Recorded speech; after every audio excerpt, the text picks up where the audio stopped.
So hello everybody, welcome to my first ever YouTube video जो कि मैंने आपको प्रॉमिस किया था इंस्टाग्राम के ऊपर कि मैं जल्दी से एक यूट्यूब वीडियो लाऊंगा. So today's video is going to be all about MBBS. So before diving into the video मैं ये बताना चाहूँगा कि I am doctor Yash and I am currently working as an MBBS intern in Dr. VMGMC Solapur, which is a government medical college which is located in Maharashtra. So most of you guys might not know me, but some of you guys might know me because of Instagram account. सो मैं आज जिनके साथ video बनाने वाला हूँ वो है एक फॉरेंसिक मेडिसिन के जूनियर रेसिडेंट और वो मेरे ही कॉलेज में काम करते हैं. So I would like to introduce him to you guys. Sir आ जाओ. सो मैं अभी चाहूँगा कि सर आपको उनका इंट्रोडक्शन दे. Hello guys, how are you. मैं उम्मीद करता हूँ कि सब सही है. मैं यश के ही कॉलेज में एक जूनियर रेसिडेंट की तरह काम कर रहा हूँ. As he said forensic medicine के फील्ड में हूँ. आई नो थोड़ा सा अजीब फील्ड है, सारे लोगों को पसंद नहीं आता, बट फिर भी those who are interested can opt for it. और धीरे धीरे आपको पता चल जाएगा जैसे ही क्वेश्चन सॉल्व होंगे. यू माइट गेट क्लैरिटी कि क्या है एंड क्या नहीं है. So with this I think we should start with the Q&A. So आज का video is all about MBBS. तो this is going to be for people who are NEET UG aspirants, because उन लोगों को ज़्यादा क्यूरियोसिटी रहती है right कि एमबीबीएस के अंदर क्या हो रहा है, एमबीबीएस में क्या चल रहा है. सो आज हम सारे एमबीबीएस के जो इनसाइडर थिंग्स हैं वो आज हम आपको रिवील करने वाले हैं. सो पहला क्वेश्चन सबसे बेसिक है कि how to enter into MBBS. ये सबसे बेसिक क्वेश्चन है right. So there is an exam called NEET, national eligibility cum entrance test. वो पेपर जो है वो 720 मार्क्स का होता है. तो depending upon the rank you can get into a government medical college, private medical college and a deemed medical college.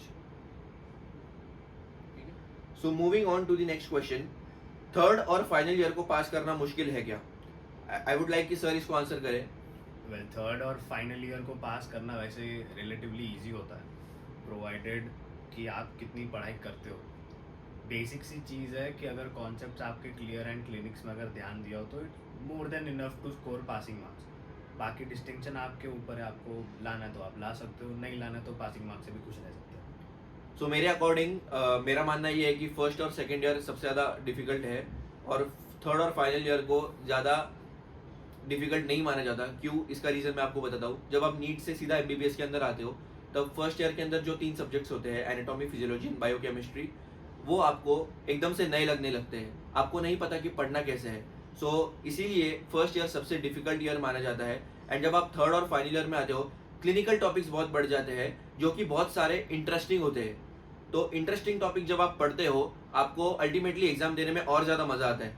तो I think कि थर्ड और फाइनल ईयर को पास करना रिलेटिवली ईजी है as compare to first year. Next question के हिसाब से question ये है कि how is senior junior interaction in medical colleges, is it toxic. खैर कॉलेज पे डिपेंड करता है, बट अभी हम दोनों को देख लो, it doesn't seem like we are toxic. But अगर उसको लग रहा होगा तो उसमें हम कुछ नहीं कर सकते. यार रही बात सीनियर जूनियर इंटरेक्शन की, तो मैंने देखा हुआ है कि कॉलेजेस में रैगिंग बहुत ज़्यादा होती है and there is a very toxic relation between senior and junior की जूनियर को सीनियर को सर कह के बुलाना पड़ता है. और same goes with female audience also कि जूनियर लोगों को मैम कह के बुलाना पड़ता है राइट. लेकिन सी ऑनेस्टली आई फील कि अगर आप इस प्रोफेशन में हो तो आप एक बहुत ही ज़्यादा प्रोफेशनल कोर्स कर रहे हो, ठीक है. तो उसके अंदर आप अगर आगे जाके डॉक्टर बन गए, ठीक है, तो आप जब डॉक्टर बन जाओगे आगे जाके तो आप आपके सीनियर्स को नाम से थोड़ी बुलाओगे राइट. आपको कोई भी सीनियर हो आपको उनको सर कह के ही बुलाना पड़ेगा. तो आई थिंक कि सर बोलना और मैम बोलना इज वेरी बेसिक थिंग जो कि हमको फर्स्ट ईयर में ही रैगिंग के टाइम पे बोली जाती है. तो I think it is pretty much common. And ragging को आप टॉक्सिक वे में मत लो. It is particularly you can call it personality development.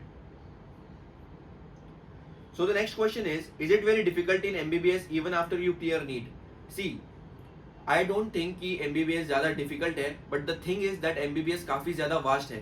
MBBS interesting है इसलिए आपको MBBS में मज़ा आता है, but NEET UG का वैसा सीन नहीं है. NEET UG का कैसा है कि it is a very competitive exam and due to the competitive nature it gets more difficult. But MBBS अगर नीट से कंपेयर किया जाए तो एमबीबीएस काफ़ी ज़्यादा वास्ट है, but believe me and trust me कि वो बहुत सबसे ज़्यादा इंटरेस्टिंग है. एमबीबीएस बहुत इंटरेस्टिंग है and you will never regret after entering into MBBS. So the next question is, which college you are in, also do we need to buy stethoscope and a white coat. अब जैसे पहले discuss किया है, हम दोनों same college में हैं, doctor VMGMC Solapur, जो कि महाराष्ट्र में लोकेटेड है. एंड बचा आंसर आपके नेक्स्ट क्वेश्चन का, which is to buy stethoscope and white coat. तो व्हाट आई फील इज़ कि white coat is like a dignitary, वो आपकी ज्वेलरी है. It is necessary for you to buy it, क्योंकि labs में जब आप एक्सरसाइजेस करते हो, like your pathological slides, microbiological slides और वॉट एवर इट इज़, तो उसके लिए आपके कपड़े गंदे ना हो, इस वजह से वाइट कोट ज़रूरी है. And stethoscope you will eventually earn it depending upon your branch, you need it or not, but you will definitely earn it in future. So the next question is, worst mistake that should be avoided there. In MBBS, the worst mistake according to me is that people क्या करते हैं कि they compare themselves to someone else. अभी देखो, सबका पढ़ाई का जो यूनिक वे है, ठीक है, वो सबके पढ़ाई का जो वे है वो सबसे यूनिक होता है, राइट. अगर आपने आपके दोस्त को पकड़ लिया, ठीक है, तो उसका जो पढ़ाई करने का वे है वो सबसे अलग होने वाला है, राइट. और आपका जो पढ़ाई करने का वे है वो सबसे अलग रहने वाला है. तो you can not compare each other. तो अगर उसका ज्यादा मार्क्स आ रहा है तो यू कैन नॉट से कि यार ये तो मैंने तो इसके जैसा ही पढ़ा था, मैंने तो इसके साथ ही पढ़ा था, इसके ज्यादा मार्क्स कैसे आ गए. It is very common in MBBS कि आपने अगर ज्यादा पढ़ा है तभी भी आपको कम मार्क्स आ जाएंगे in relation to someone else जिसने आपसे बहुत कम पढ़ा है, ठीक है. So I think that is a mistake which someone should avoid, that one should not compare themselves to someone else.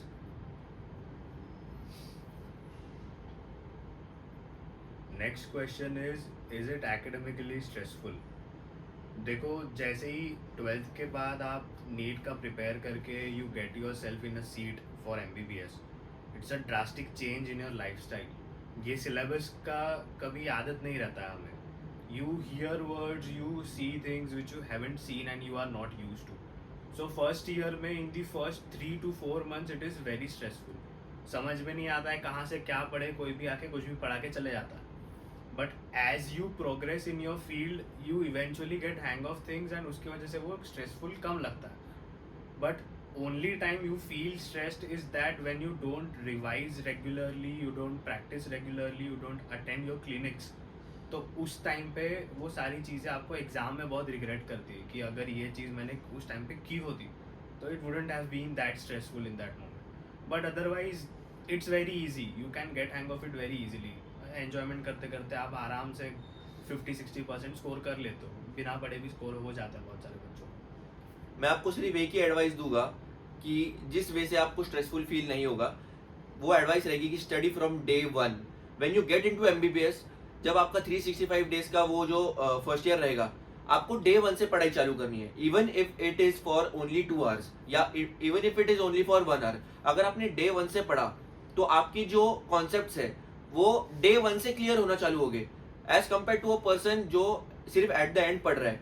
वो कितना भी पढ़ ले, एट द एंड वो दिन में 8 घंटा भी पढ़ ले या 16 घंटा भी पढ़ ले, उसका जो कॉन्सेप्ट क्लियरेंस का जो मैकेनिज्म होगा वो उतना एफिशिएंट नहीं होगा जितना आपका है. और इवेंचुअली अगर आपने दिन में सिर्फ 1 घंटा या 2 घंटा ही पढ़ा है लेकिन स्टार्ट से पढ़ा है, तभी भी आप उन लोगों से सबसे ज्यादा मार्क्स स्कोर करोगे.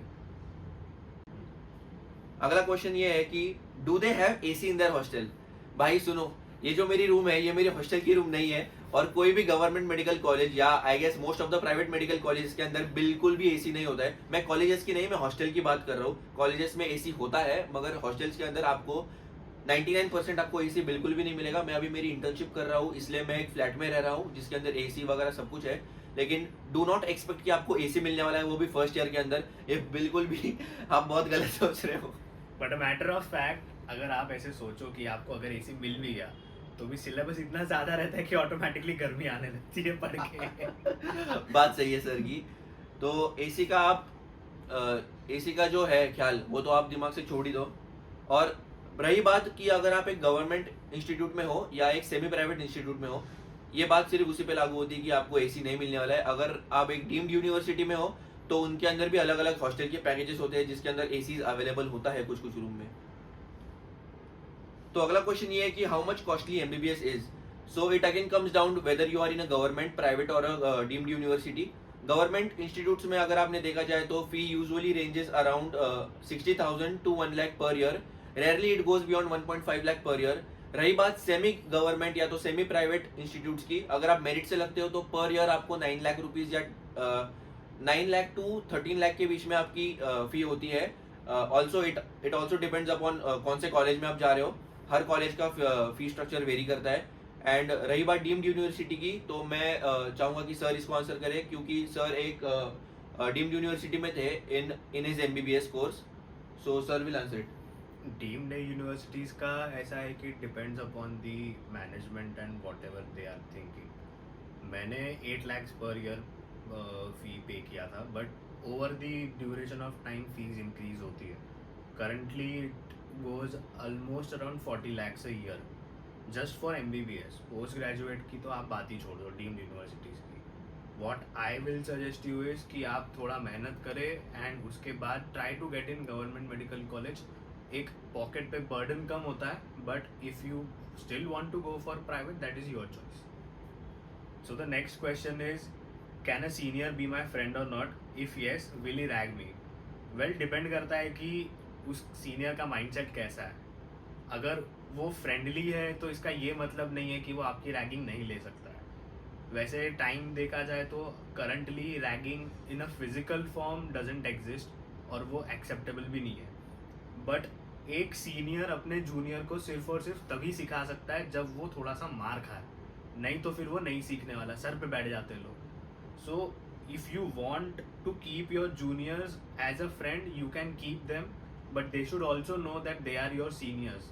एक बड़े भाई की तरह आपको वो एडमायर करे या एक बड़े बहन की तरह आपको एडमायर करे, ये भी आपको ध्यान रखना चाहिए. ऑल्सो मैं एक पॉइंट ऐड करना चाहूंगा इसके अंदर कि अगर एक सीनियर है जो आपका सच में फ्रेंड है, तो सबसे पहली बात ये है कि वो आपकी रैगिंग कभी लेगा ही नहीं. और जो लोग या जो सीनियर आपकी रैगिंग लेते हैं वो आई डोंट थिंक सो कि आपको फ्यूचर में कभी मदद भी करेंगे. Because I don't think so कि जिस भी सीनियर ने मेरी रैगिंग ली है उन्होंने मुझे कभी लाइफ में कोई हेल्प की है. और जो सीनियर्स है जिन्होंने मेरी रैगिंग कभी ली नहीं जिंदगी में, जो कि अच्छे सीनियर्स है, उन्होंने मेरी सबसे ज़्यादा हेल्प की है और आज भी वो मेरे सबसे अच्छा दोस्त है. सो अगला क्वेश्चन ये है कि which branch of MBBS is the hardest? According to me medicine मुझे सबसे ज़्यादा हार्ड लगता है, बिकॉज वो सबसे ज़्यादा वास्ट है और सबसे ज़्यादा वोलेटाइल है. एंड ऑनेस्टली इतना वास्ट सब्जेक्ट जब मैं पढ़ता हूँ तो जो मैंने पहले पढ़ा हुआ है वो मैं भूल जाता हूँ. तो मुझे सबसे ज़्यादा हार्ड मेडिसिन ही लगता है.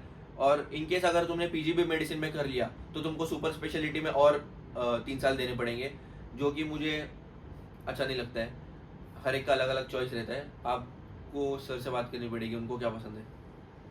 Well, according to me, the most difficult branch in medicine is medicine itself. जैसा यश ने कहा, it is true. You can't remember all the things. You need to link all the subjects which are present out there. And उसके चलते आपको हर एक patient का presentation भी याद रखना होता है कि ये पेशेंट का क्या है, वो पेशेंट का क्या है, ये पेशेंट का क्या है. उसके हिसाब से your treatment also vary. So medicine itself is hardest, but all over अगर देखा जाए तो 19 सब्जेक्ट्स में anything can be hard if you don't study properly. So the next question is, which year of medical school is the easiest? According to me, the third year is the most easiest year because उसके अंदर सिर्फ 3 या 4 ही subject रहते हैं. अभी तो बस 2 ही कर दिया उन लोगों ने 2022 से. मेरे टाइम पे थर्ड ईयर के अंदर ENT, ऑफ्थेल्म, PSM और FMT था. वो मुझे सबसे ज़्यादा ईजी लगता था और इट वॉज वो बहुत ज़्यादा छोटे सब्जेक्ट्स थे जो कि हम literally over a span of 3 months के अंदर कंप्लीट कर सकते हैं एंड उसके बाद आप बस रिवाइज कर सकते हो. सो थर्ड ईयर सबसे ज़्यादा ईजी है, लेकिन मैं आपको सजेस्ट करूंगा कि जब आप पोर्शन थर्ड ईयर का खत्म करते हो तो थर्ड ईयर के अंदर ही फाइनल ईयर के 2 सब्जेक्ट्स तो भी एटलीस्ट उड़ा दो ताकि आपका फाइनल ईयर बहुत ईजी बन जाए. सो the next question is private versus government medical college. तो मैं हूँ गवर्नमेंट मेडिकल कॉलेज का और सर ने अपना यूजी किया है प्राइवेट कॉलेज से. सो बहुत कॉन्ट्रोवर्शियल टॉपिक है, लेकिन ओके लेट्स सी कि प्राइवेट मेडिकल कॉलेजेस के क्या प्लस पॉइंट्स है और गवर्नमेंट मेडिकल कॉलेज के क्या प्लस पॉइंट्स है. सो सर पहले स्टार्ट करेंगे. As a private medical student मैंने एक चीज़ नोटिस की है कि हॉस्टल्स में क्लीनलीनेस बहुत होता है, साफ़ सफाई बहुत रखते हैं, टाइम टू टाइम क्लीनिंग होती है, टाइम टू टाइम मेंटेनेंस किया जाता है. कुछ हॉस्टल्स में तो लिफ्ट भी होती है. So if students are more तो लिफ्ट रखते हैं लोग. Obviously they charge you for that, उनकी फ़ीस उस हिसाब से रहती है. बट ये चीज़ मैंने हॉस्टल्स में बहुत नोटिस की है.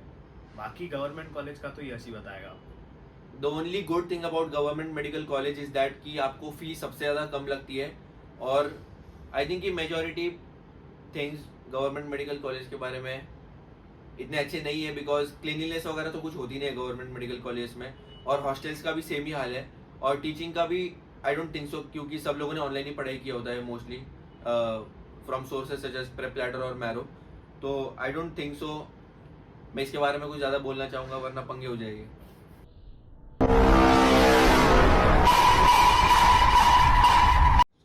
अगला क्वेश्चन है कि what is your salary bro. ठीक है, तो सैलरी की बात रही तो मैं एमबीबीएस इंटर्न हूँ, तो मेरी सैलरी है पर मंथ 18,000 रुपीज़, जो कि कट चाट के मुझे 16,000 या 16,500 रुपये आता है।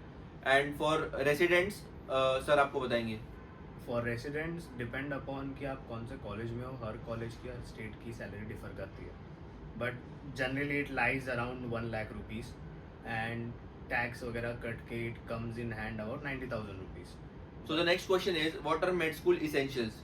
फर्स्ट ईयर के अंदर आपको लगता है एक एप्रन, फिर उसके बाद बुक्स तो लगती है obviously, but if you can also afford an iPad, I will suggest you कि आईपैड आप ले लो, because it becomes very convenient, क्योंकि आप सारे बुक्स वो आईपैड के अंदर कैरी कर सकते हो, नोट्स भी आईपैड के अंदर ले सकते हो। इसेंशियल्स के अंदर मैं और एक चीज़ बोलूँगा कि अगर आपके पास एक pair of noise cancellation headphones है तो ले लो, क्योंकि लाइब्रेरी में वो बहुत काम में आता है। It also helps in focusing while studying. And other made school essentials is that Staedtler के पेंसिल्स, हिस्टोलॉजी के डायग्राम्स बनाने के लिए स्टेडलर के पेंसिल्स बहुत काम आते हैं। या पेंसिल्स काम में आता है, जो कि आपको हिस्टो में काम आएंगे। एंड एक फर्स्ट ईयर के अंदर बोन सेट लेना काफ़ी ज़रूरी है, ताकि आप एनाटॉमी पढ़ सको अच्छे से। एंड बोन सेट लेते हो please negotiate with your seniors.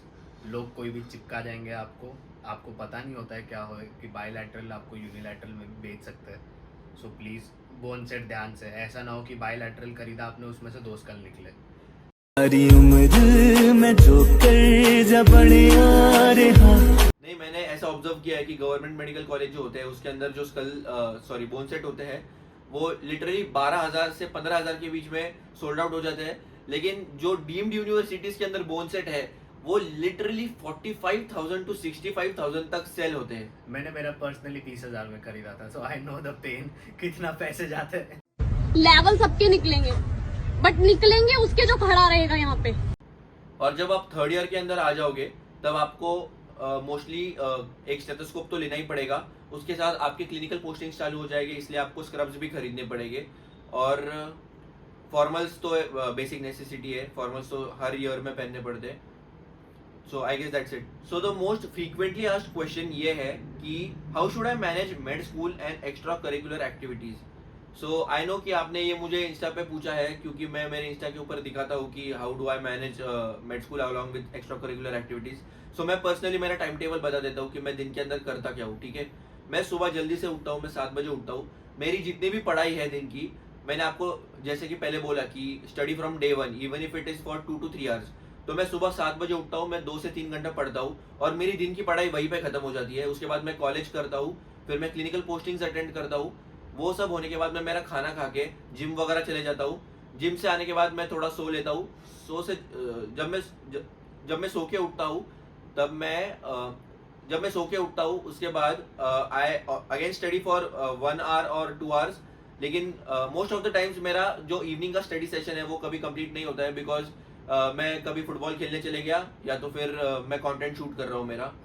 सो या अगर आपने आपकी पढ़ाई सुबह 2-3 घंटों में ख़त्म कर दी तो आई डोंट थिंक कि आपको आगे जाके यूनिवर्सिटी एग्जाम्स में कभी तकलीफ होगी।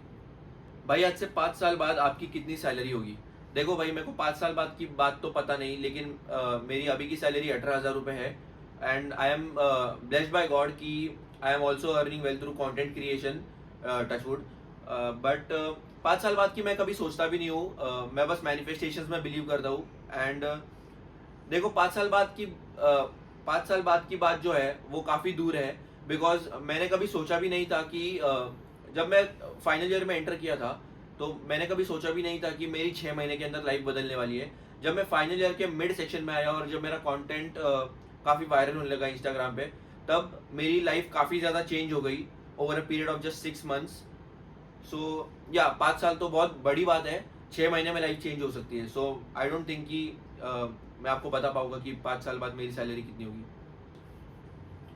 लोग बोलते हैं डॉक्टरी में जीवन भर पढ़ना ही होता है. Can't they have vacations? देखो, वेकेशन पे आप जा सकते हो, ऐसा नहीं है. बहुत सारे प्राइवेट प्रैक्टिशनर्स होते हैं जिनके बाहर क्लिनिक से आपने देखा रहेगा, पूछा भी रहेगा तो वो भी कहते हैं कि डॉक्टर साहब आज है नहीं, बाहर गए, किसी काम से गए. तो घूमने जा सकते हैं, ऐसा नहीं है. बट द थिंग इज कि you need to manage your education, you need to manage your study time. अब मैं पर्सनली रेसिडेंसी के हेक्टिक शेड्यूल में रहने के बाद भी I manage to take out time. And अभी मैं रिसेंटली मंथ के स्टार्टिंग में ही केदारनाथ जाके आया. सो ऐसा कुछ नहीं होता है. If you can sort your time and manage your schedule, it's very easy. आप भी जा सकते हो वेकेशन में. नहीं तो फिर आप पढ़ते पढ़ते भी वेकेशन में घूम सकते हो. Doesn't matter. Being a part of doctors life, आप कहीं पे भी ट्रैवल कर रहे हो तो ट्रैवलिंग टाइम भी आप यूटिलाइज कर सकते हो पढ़ने के लिए. ऐसा कुछ नहीं है. It's depending upon what you use and how you utilize your time. और MBBS को इतना कॉम्प्लिकेट मत करो यार. It is very fun and you have to enjoy it. Don't take stress about it, क्योंकि स्ट्रेस तो आपको आएगा यार जब आपकी एग्जाम्स रहेगी. MBBS 4.5 साल है. आप 4.5 साल के बस स्ट्रेस लोगे क्या? थोड़ा सा एंजॉय करो इस बात को. नेक्स्ट क्वेश्चन थोड़ा सीरियस है. It is like, do doctors start taking drugs in med school in their hi-fi parties? Is it true and are relationships common? हमने कभी ड्रग्स नहीं किए हैं, just to clear out. To be very frank, I don't encourage anyone to take any kinds of drugs, na alcohol or na other any hi-fi drugs which you hear in the movies. But अभी scene ऐसा हो चुका है कि because of stressful environments and because of hectic schedules, especially in residency, I think बहुत सारे doctors जो है वो इस चीज़ को ऑप्ट करते हैं. Not just PG, also in UG. To be very frank, ये as a resident I have seen such cases जिसमें डॉक्टर्स जो है वो इस चीज़ के अंदर इन्वॉल्व हो रहे हैं. This is the blunt truth and I can't hide it. मैं खुद चाहता हूँ कि मैं अर्ज करता हूँ डॉक्टर्स को कि kindly don't do this things. You are harming your self. Society आपको एक ऐसी नज़र से देखती है कि एक रिस्पेक्टफुल प्रोफेशन है. But still I know schedule hectic होता है, बट आई अर्ज कि आप रिक्रिएशनल ड्रग्स की तरफ ना जाएं. It's not good for your health and it's not good for the people surrounding you. रही बात रिलेशनशिप्स की, तो वो आज ना कल तो बनते रहते हैं. But you need to make sure that your mind is focused on your career. बहुत मेहनत करके आप ये फील्ड में आए हो. It doesn't mean that just one breakup can ruin everything for you. You know what? I'm going to tell you a very harsh reality of MBBS in India. That drugs common है. Medical schools के अंदर drugs common है. But I don't know कि medical schools को इतना बदनाम क्यों किया जा रहा है drugs के ऊपर. Drugs अगर आपने देखा जाए तो हर प्रोफेशन के अंदर है.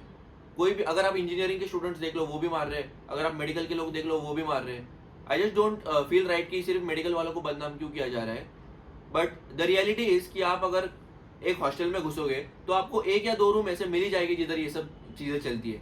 ठीक है. सो हम इस बारे में कुछ कर भी नहीं सकते. और आई वुड सजेस्ट कि ऐसे लोगों से आप दूर ही रहो. And I would just suggest कि आप इन सब चीज़ों की तरफ मत जाओ. And instead of that focus on improving your life style, improving your health, and focus on your extra curricular activities like go to the gym, learn new musical instruments, dance, play, do whatever you want. But please take care of your health. ये सब चीज़ों में मत घुसो. रही बात relationships की, तो मैंने बहुत बार ऑब्जर्व किया है कि जब लोग फर्स्ट ईयर के अंदर आ जाते हैं, मेरे बैच में मैंने देखा था कि फर्स्ट ईयर के अंदर लोग लिटरली, जब पहला दिन था MBBS का, 15 दिन के अंदर उनको एक लड़की मिल चुकी थी और they were in love. I don't understand the fact that 15 दिन में तुमको प्यार कैसे हो सकता है. 15 दिन में कैसे प्यार हो सकता है, right? It isn't love, it's It just isn't इन्फैक्चुएशन. It is just attraction attraction. है. आपके बॉडी के केमिकल के हार्मोन्स का बस लोचा हो रहा है, बाकी कुछ नहीं होता वो. यस, आई डोंट नो कि 15 दिन में यार तुमको प्यार कैसे हो जाता है. इधर लोगों को 2-3 महीनों में प्यार नहीं होता है, और MBBS में जब तुम आते हो तुमको 15 दिन में प्यार हो जाता है. It is very difficult to digest. So and I don't think कि MBBS के जो मेजोरिटी ऑफ द रिलेशनशिप्स है वो फ्यूचर में वर्कआउट करते हैं. बाकी बेस्ट ऑफ लक. अगला सवाल ये है कि is med school 10 times tougher than syllabus of NEET UG? मैंने आपको पहले ही बोला था कि MBBS जो है it is 10 times easier than NEET UG, but it is 10 times worse than NEET UG. बहुत ज़्यादा वास्ट यार एमबीबीएस। पढ़ाई कभी ज़िंदगी में ख़त्म नहीं होती। अगर आपने एमबीबीएस वाले को देख लिया तो वो पढ़ ही रहा है, अगर आपने कोई पीजी वाले को देख लिया तो वो भी पढ़ ही रहा है, अगर आपने सुपर स्पेशलिटी वाले को देखा तो वो भी पढ़ ही रहा है भाई। इसके अंदर पढ़ाई कभी ख़त्म नहीं होती है। आप अपने फैमिली डॉक्टर के क्लिनिक में जाओ तो वो भी पढ़ ही रहा होगा। Tell us something about ragging. देखो रैगिंग आई गेस कि most of the medical colleges में होती है, पर्टिकुलरली गवर्नमेंट मेडिकल कॉलेजेस में बहुत ज़्यादा होती है, बट आई वुड सजेस्ट कि रैगिंग को आप एक पर्सनैलिटी डेवलपमेंट के हिसाब से ले लो, बिकॉज रैगिंग आपको एक ऐसी चीज़ सिखाता है कि how to respect elders and how to respect your seniors. कभी आप एमबीबीएस होने के बाद जब आप बाहर आ जाओगे तो आपको मालूम पड़ेगा कि आपको आपके सीनियर्स को ट्रीट कैसे करना है, right? But ragging is only acceptable if it is not physical. If it goes into physical aspect, then I think you should not keep quiet. You should complain to your senior or whatever professor. I think ragging जो है, it is only acceptable if it is not physical. If it goes into physical aspect, I think you should complain to a senior. That's it. Well ragging का एक most important aspect आपको ध्यान में रखना चाहिए कि it should not be physical and it should not harm your mental status.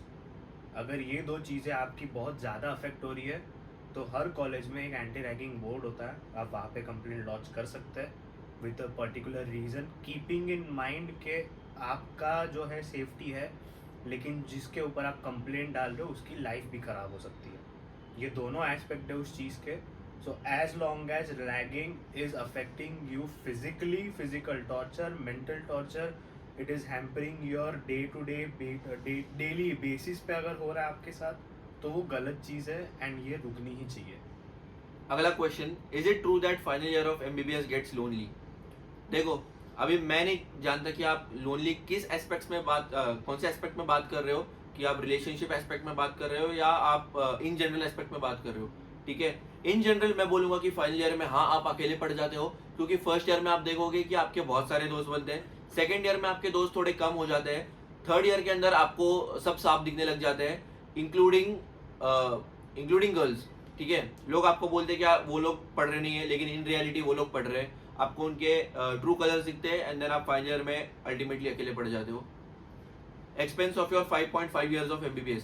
C I am in a government medical college, so मेरी जो ईयरली फी है वो अराउंड 1 लाख रुपीज़ है, तो 5.5 years का आप अराउंड 5 लाख रुपीज़ मान के चल सकते हो, ठीक है? जिसमें से मुझे थोड़ी सी स्कॉलरशिप भी मिलती है, सो या अराउंड 5 लाख रुपीज़ आप मान के चल सकते हो। सो अगला क्वेश्चन बहुत अच्छा क्वेश्चन है, can a average student survive in med school? ठीक है, अब according to me I am an average student and I think कि एमबीबीएस के अंदर एवरेज स्टूडेंट्स ही ज़्यादा चलते हैं, because I don't know why. Average students कैसा होता है कि वो दिन रात पढ़ते भी नहीं है, एंड ऐसा भी नहीं है कि वो लोग पढ़ते ही नहीं है, बिल्कुल भी वो लोग पढ़ते हैं, लेकिन they also manage their things accordingly. They are into some physical sport और समथिंग, और they are into some other extra curricular activity which keeps their mind stable. Okay, so अगर आपका माइंड स्टेबल है और अगर आप एक average student हो, आई थिंक कि आप एमबीबीएस काफ़ी अच्छे से पास हो सकते हो। मैं तो एक एवरेज स्टूडेंट हूँ और मैं देखा जाए तो second, third and fourth year के अंदर मेरे बैच के अंदर टॉप 10 या टॉप 15 में तो 100% रहा हूँ, और मैं दिन में बस 2 घंटा या 3 घंटा ही पढ़ता था। ऑनेस्टली मैं एक टॉपर के जैसा नहीं बोलूँगा कि मैं दिन में 10 घंटा पढ़ता था, मैं जो है स्ट्रेट टू द कैमरा मैं बोल रहा हूँ कि मैं दिन में सिर्फ 2 से 3 घंटा पढ़ता था। इवन ड्यूरिंग एग्जाम्स मेरी जो स्टडी की लिमिट थी वो 6 आवर्स के ऊपर बिल्कुल भी नहीं जाती थी। अनदर रियलिटी जिसको आपको ध्यान में रखना चाहिए कि एवरेज स्टूडेंट जो है वही एमबीबीएस में, जैसा यश ने कहा, सर्वाइव करता है। 12th में आपके जितने भी परसेंटेज हो, 85, 90, 95, ये सारे के सारे परसेंटेज एमबीबीएस से मैटर नहीं करते, क्योंकि एमबीबीएस इतना वास्ट है कि आप 50% से भी पास हो जाओ तो भी आप टॉपर ही कहलाओगे, 60% से पास हो तो भी आप टॉपर ही कहलाओगे, क्योंकि अल्टीमेटली आपके सामने जो पेशेंट है वो आप कैसे ट्रीट कर रहे हो वो मैटर करता है। सो एवरेज स्टूडेंट आप खुद को पकड़ के मत चलो, you know the cases very well, आप अच्छा कर सकते हैं, एंड परसेंटेज वाइज खुद को कभी भी जज मत करना, आपके साथ वाला भी उतना ही केपेबल है जितना आपके पीछे वाला है। एंड 12th के परसेंटेज यूजुअली मैटर नहीं करते हैं, बिकॉज मैंने देखे हैं जो लोग 12th के अंदर लिटरली 95% एंड 97% लाते हैं, वो एमबीबीएस के फर्स्ट ईयर में आके जो पोस्ट नीट इनर्शिया होता है उसके अंदर आके फर्स्ट ईयर में फेल हो जाते हैं लिटरली। ऐसे भी केसेस हमने देखे हुए हैं। और जो बंदे को 12th के अंदर 75% to 80% है, वो MBBS के कोई भी ईयर्स फेल नहीं होता है। इनफैक्ट वो MBBS में बहुत अच्छा परफॉर्म करता है, because he has an idea how to study efficiently, rather than कि मैं सिर्फ आके इधर दिन रात 12 घंटा पढ़ूं। अगर आप 12 घंटा पढ़ोगे तो आप मेंटली बहुत ज्यादा एग्जॉस्ट हो जाओगे, राइट? सो यार कंक्लूजन सिर्फ एक ही है कि average student he made school में सर्वाइव करता है। टॉपर्स का आई डोंट नो, मैं कुछ बोलूंगा नहीं तो विवाद हो जाएगा। माँ खराब हो जाएगा, मैं माँ अम्मा बहन पे आ जाऊंगा, मैं इनकी अम्मा बहन पे आ जाऊंगा। ये भी क्वेश्चन मुझे बहुत बार आ चुका है। Can we earn sideline any source cause I don't have any? What about the expenses? Parents aren't that well. देखो यार, पेरेंट्स आपके लिए जितना पॉसिबल हो उतना सब कर रहे हैं, and I am very proud of you कि आप मुझे ये क्वेश्चन पूछ रहे हो, because you have that mentality कि आपको आपके पेरेंट्स का बोझ कम करना है एंड आपको खुद से कुछ तो करना है। मेरी भी यही मेंटेलिटी थी कि मुझे मेरे पेरेंट्स के ऊपर कभी बोझ नहीं डालना है, ignoring the fact that they are doctors and they earn well, but still मुझे उनके ऊपर ज्यादा डिपेंडेंट नहीं होना था, इसलिए मैंने कंटेंट क्रिएशन चालू किया। And by the blessing of God कि आज हूँ मैं उस स्टेट के अंदर, एंड आप सभी का प्यार है कि मेरे इंस्टाग्राम के ऊपर 3,30,000 फॉलोअर है, and I earn through brand deals. So मैं आपको इसका आंसर ये दूंगा कि if you are not earning right now, there are various sources of earning in MBBS. Source number 1 is that you can upload your notes on various sites and you can earn through it, or also you can sell your notes to your friends through which you can start to earn. Second, you can enter into content creation. आप आपका एक YouTube channel खोल लो और उसके ऊपर videos डाल दो, या तो आप Instagram का अकाउंट खोल दो, creator account, and start to upload reels. Eventually when your followers increase and आपकी रीच बहुत अच्छी है, ब्रांड डील्स आएगी आपके पास, आप बहुत अच्छा कमाओगे, उसके अंदर कोई पॉइंट ही नहीं है कि आप कम कमाओगे, ठीक है? एंड तीसरी और मोस्ट इम्पोर्टेंट चीज़ कि देखो, क्वेश्चन से मुझे लग नहीं रहा कि आप कौन से इसमें हो। आई होप आप MBBS में हो, बट स्टिल इवन इफ आप MBBS में ना हो तो what you can do is कि आप जो सेक्शन में अभी हो, like if you are in 11th और 12th ग्रेड, तो जो आपके जूनियर बच्चे हैं आप उनकी ट्यूशन्स भी ले सकते हैं। You can guide them, you can help them study, you can help them crack their exams. अगर आप MBBS में है तो what you can do is कि you can make videos like content creation, जैसा यश ने बताया, you can help people to guide कि आपने कैसे नीट क्रैक की। जैसे जैसे आप सीनियर हो जाओगे वैसे वैसे what you can do is कि you can start educating your juniors in MBBS field कि ये सब्जेक्ट में इंपॉर्टेंट पॉइंट्स क्या होता है। आप ट्यूशन चाहे तो MBBS में भी ले सकते हैं। You can give them at an affordable rate which is very good, and if you want you can contact me. मैं भी सोच रहा हूँ चालू करूँ इस चीज़ के लिए, तो आप देख लो। एंड यस, मैंने जब मैंने रोहन खंडेलवाल सर से बात की थी एक बार, तो उन्होंने मुझे बोला था कि they used to take classes of surgery when he himself was in Safdarjung. तो फिर अगर सर उस टाइम पे MBBS में रह के MBBS की क्लासेस ले सकते हैं तो why not you? There are various sources of income यार, आपको सोचने की जरूरत है, and you just need to execute it. अगर ये भी नहीं है तो बेस्ट थिंग इज कि अगर आपके पास अभी 6-7 महीने का अगर टाइम स्पैन है, नीट आपने जस्ट अभी दी है, आपके पास रिजल्ट आने का टाइम है, आपके पास एडमिशन्स का टाइम है, तो you can start learning on stock markets also. आप अपना पोर्टफोलियो कैसे इंक्रीज कर सकते हो, कैसे म्यूचुअल फंड्स में इन्वेस्ट कर सकते हो, that can help not only you but आप आपके पेरेंट्स को भी गाइड कर सकते हो। उससे आपका उनका फ्यूचर दोनों सिक्योर हो सकता है। बहुत अच्छा सवाल है। How much role of physics is there in MBBS? भाई घंटा कुछ रोल नहीं है, मैं मजाक नहीं कर रहा हूँ। 50 बार बोल रहे हैं, पढ़ने निकले वाले छात्रों को राजनीति से दूर रहना चाहिए, हैं? अबे पढ़ाई लिखाई में ध्यान लगाओ, IAS बनो और देश को संभालो। मैंने बहुत लोगों को देखा है कि मतलब बोलते हैं कि ऑफ टाइम के अंदर वो रेज एंड ऑल वो सब फिजिक्स से कोरिलेट करते हैं। भाई MBBS में आने के बाद जब तुम ऑफ टाइम पढ़ोगे तो वो रेस के बारे में सबसे पहली बात तो तुम पढ़ने भी नहीं वाले हो, ठीक है? एंड फिजिक्स का मुझे अब तक फर्स्ट ईयर से लेके फाइनल ईयर तक कुछ घंटा यूज हुआ नहीं है, तो फिर आई डोंट थिंक सो ये क्वेश्चन का भी कोई सेंस बनता है, ठीक है? फिजिक्स नहीं यूज होता है भाई MBBS के अंदर। Next question is subjects in each year. आपके पास 5.5 ईयर होते हैं जिसमें आपको 4 इयर्स पढ़ना पड़ता है। अभी करिकुलम चेंज हो गया है तो subjects in each year have been changed.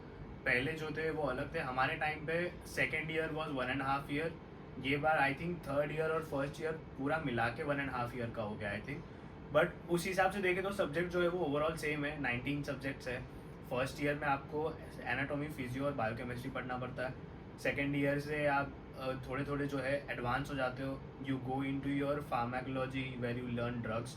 You also learn about microbiology, you learn about pathology.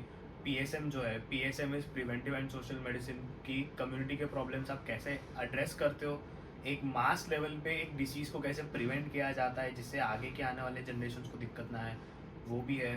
Then as you clear your second year you come into the clinical aspect, जहाँ पे आप patients के साथ ज़्यादा time spend करते हो, ज़्यादा interactions होती है, जिसमें you have your subjects like ophthal, you have ENT, you have your forensics. अब फॉरेंसिक्स जो है वो क्लिनिकल में शिफ्ट हो रहा है धीरे धीरे, क्योंकि we do surgeries. Next and और अभी सर ने जैसा बोला कि PSM जो है वो सेकेंड ईयर में है, वो उनके टाइम पे था, लेकिन अभी हमारे टाइम पे PSM थर्ड ईयर में आ चुका है. एंड अभी तो 2022 की जो बैच है उनसे ENT और ऑफ्थैल्म भी फाइनल ईयर में शिफ्ट कर दिया गया है. एंड फाइनल ईयर में you have your all the advance subjects like medicine, surgery, ops, gynae, ortho, even your डर्मेट, psychiatry, radio, जो माइनर्स है. एनेस्थीसिया भी है. एंड ये सारे सब्जेक्ट्स में आप पोस्ट ग्रेजुएशन कर सकते हो.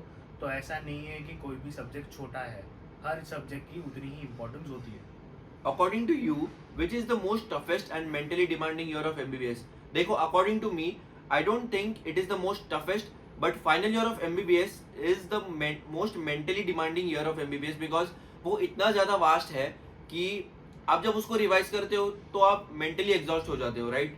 बट मुझे personally final year of MBBS बहुत ज़्यादा पसंद आया था, क्योंकि मैंने फाइनल ईयर की पढ़ाई थर्ड ईयर में चालू कर दी थी.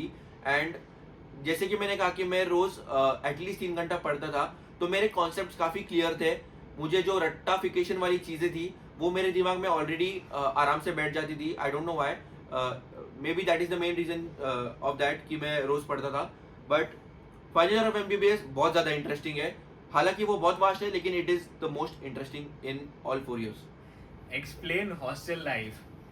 वेल, आपकी लाइफ का सबसे मोस्ट मेमोरेबल अगर कोई मोमेंट होगा other than your first relationship, I definitely से कि आपका हॉस्टल लाइफ है. हॉस्टल लाइफ में जैसे ही आप एंटर करते हो, डे 1 पे वो जो दोस्त रहता है आपका, वो फाइनल ईयर पे आते आते आपका दोस्त नहीं, आपका फैमिली मेम्बर होता है. आपके लिए वो सब कुछ हो जाता है. उसके साथ एक से एक की हुई आपकी हर एक छोटी से छोटी चीज़ भी आपको इतनी याद आती है कि आप बाद में नॉस्टैल्जिया हिट करता ही करता है.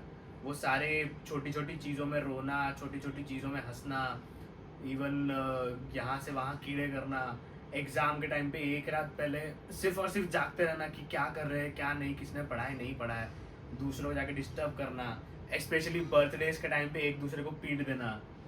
It's all a part of life and hostel life is the best life. And hostel life जिंदगी में एक बार तो एक्सपीरियंस करनी ही करनी चाहिए. रही बात मेरी, let me summarize my hostel life. Okay, 3, 2, 1.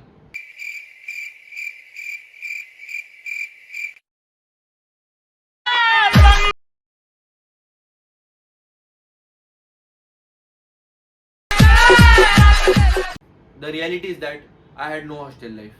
Because मैं जब हॉस्टल आता था कि मैं इतना होमसिक हूँ कि मुझे घर की याद आ जाती थी.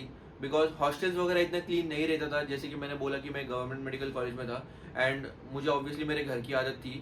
सो मैं इतना ज़्यादा वेल एक्वाइंटेड हुआ नहीं उसके साथ. मैं कॉलेज अटेंड करता था 3-4 दिन के लिए और मैं सीधा घर पे भाग जाता था. सो आई डोंट थिंक सो कि मेरे हॉस्टल लाइफ के बारे में मैं कुछ आपको बोल पाऊँगा. बट मुझे ऐसा लगता है कि एक तरीके से ये काफ़ी अच्छा हुआ कि मैं ज़्यादा हॉस्टल में नहीं रहता था.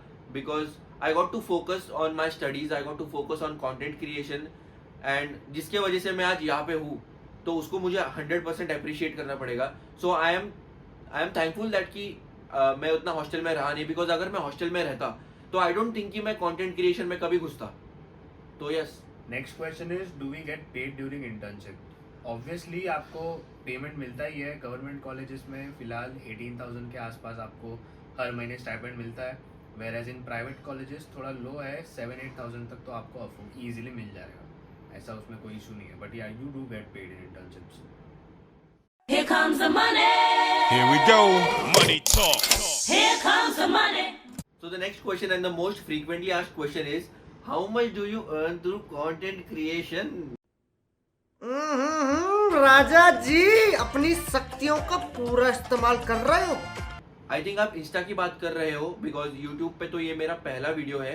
तो ऑनेस्टली मैं आपको एक बात बताऊँ, when I used to get brand deals earlier, जब मेरे पास 20,000 to 50,000 फॉलोअर्स थे, तो मैं महीने में अराउंड 30,000 to 50,000 अर्न करता था। बट अभी जो मेरा करंट सिनेरियो है कि मैं 300 के फॉलोअर्स पे हूँ, and I usually get brand deals, and I am sponsored by Prep Ladder, and I am also sponsored by Manipal Medes. Apart from that, not just medical brands, I am also sponsored by many protein brands and international educational brands. So मैं आपको मेरी income तो ऐसे सीधा बोल नहीं सकता, क्योंकि हर महीने पे वो वेरी करती है। इन 1 month I earn 0 rupees, and whereas ऐसे कुछ महीने रहे हैं जहाँ पर मैंने 5 लाख रुपए पर महीना भी कमाया है। But if there is a content creator who is having 200k to 300k followers, he can easily earn around 3 lakh to 5 lakh rupees per month, depending upon कि उसको कितने ब्रांड डील्स महीने में आ रहे हैं। शाबाश बेटा, बहुत बढ़िया Munna. So guys, this was the end of this video, and I hope that you guys liked the video. If you want more such content from me, subscribe to my channel, and I would also like to thank Dr. Yogiraj to have a special appearance on my channel. सिर्फ आप लोगों के लिए उन्होंने इस channel के ऊपर appearance दिया, and I am very thankful to him that he has come on this show. जब मैंने ये स्टोरी इंस्टाग्राम पे डाली थी कि what are your assumptions regarding med school and what are the things you need to know before entering into med school, I got literally 5,000 to 7,000 replies on that particular Q&A। But जो सबसे ज्यादा frequently asked questions थे, मैंने उन सबको answer करने का try किया, and I am very sorry अगर किसी का क्वेश्चन इसके अंदर आंसर नहीं हुआ है। But in near future I would definitely try to answer those questions. Thank you so much. Keep watching.